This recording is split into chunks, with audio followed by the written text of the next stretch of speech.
Hi guys, so we've got some teams out for England versus Scotland. It's getting real now, so getting exciting. So let's have a look at the England team, and for once it's actually a balanced team. As you know on this channel, one thing I say about England, one criticism I have, is their balance, especially in the midfield, isn't great. I thought they'd go forward Farrell to play it safe. Indeed, that's what I'd selected. But it's good to see they're actually taking a bit of a risk here. They're going with the inexperience of Ollie Lawrence because he gives balance to that back line, gives him a power runner. Slade can play at his natural 13, and they're moving Farrell into 10. We'll talk about that in a minute.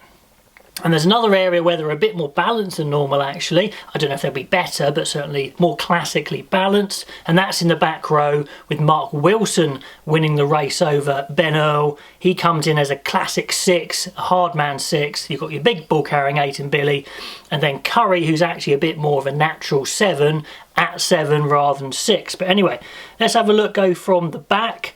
Elliot Daly makes it in at 15. Many of you guys want Malins straight in. I think it's going to be really tight between the two. Malins needs some game time to show what he can do, see if he can push Elliot Daly out. Hopefully that's a good balance. Anthony Watson on one wing and Johnny May on the other. Completely unsurprising. I think Watson was slightly disappointing at the end of 2020, so I'm looking for a big game from him on the wing. Johnny May hopefully can get on the score sheet. And then, like I said, in the centres we've got Slade at 13, but don't be surprised if he moves into a kicking role as well. They might swap around a little bit in attack, but it does mean he can defend at 13, which Slade's more comfortable at. Fair bit of pressure on Ollie Lawrence. At least he's sandwiched between the two experienced guys in Farrell and Slade, which will help him. He was definitely nervous last time he played for England. Hopefully he can settle his nerves with a few good carries early on, a few good tackles, and let's see what he can do. And then Youngs is at 9. Like I said, Farrell at 10, which is a little bit of a risk because he's had no rugby under his belt. The upside is all those Saracens guys are going to be super fresh, physically in great shape, but they just haven't played much rugby.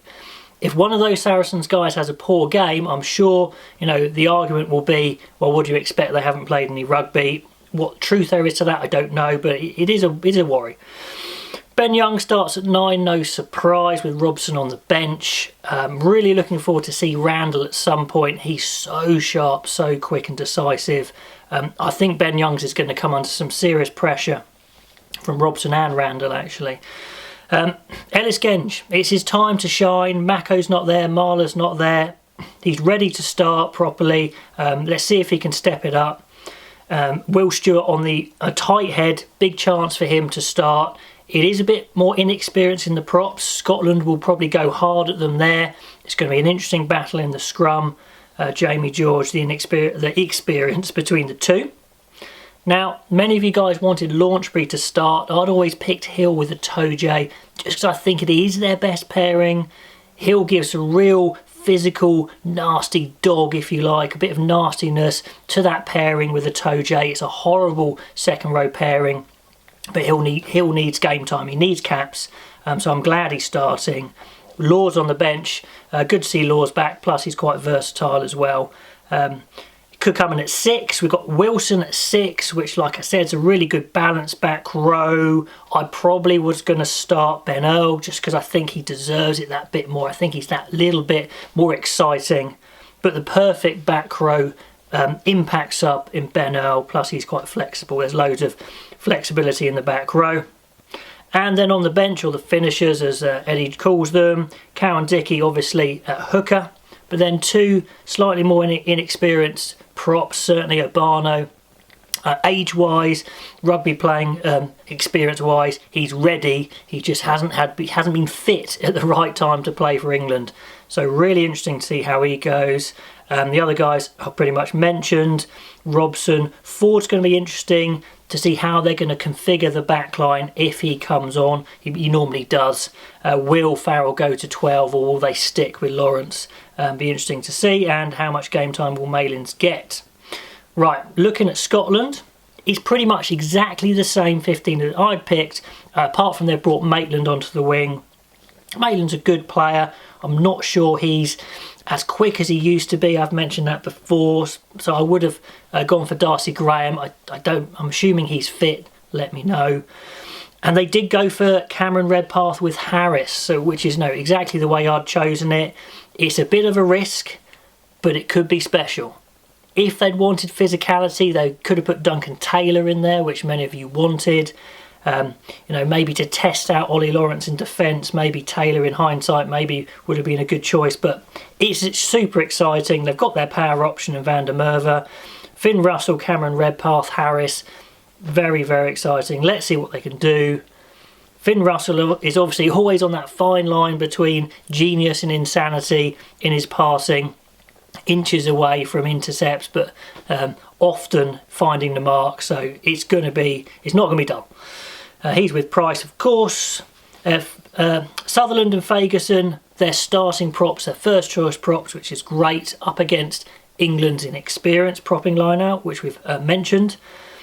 But a big responsibility for Turner, who comes in with Brown and McInally missing. He needs to really step up. Cummings and Gray, as always, Johnny Gray that is, because Richie Gray is back on the bench. I just want it interesting to see how he moves, if he's athletically still got it.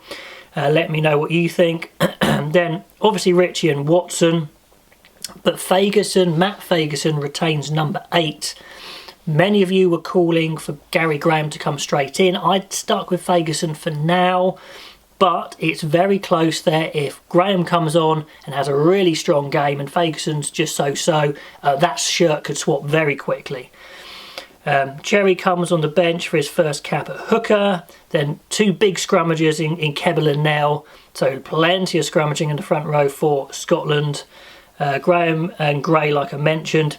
The half-back replacements are a little risky. Steele and Van der Vault only got 1 cap apiece. If there's an early injury, I think that could be a potential worry with inexperienced nerves, etc. But you've got your perfect backs replacement on the bench in Hugh Jones, who could play in all the outside back positions. So it's going to be exciting. I hope we're going to see some exciting rugby. England were definitely disappointed with how they attacked last year. They were vocal about that. Squeezed in between the kicking. Will we see some more imaginative attack? I hope so. Scotland certainly will do at some point. I still see it for England, but there is some inexperience in the England team, but I still think that's the right way to go for it.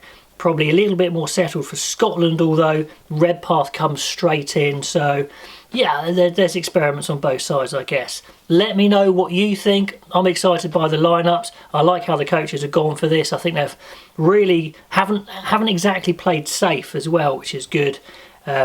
Maybe Graham was the one maybe Scotland could have thrown in there. Anyway, let me know who you think is going to win, what you think of the lineups, and who you'd have in instead if not, and I will catch you next time.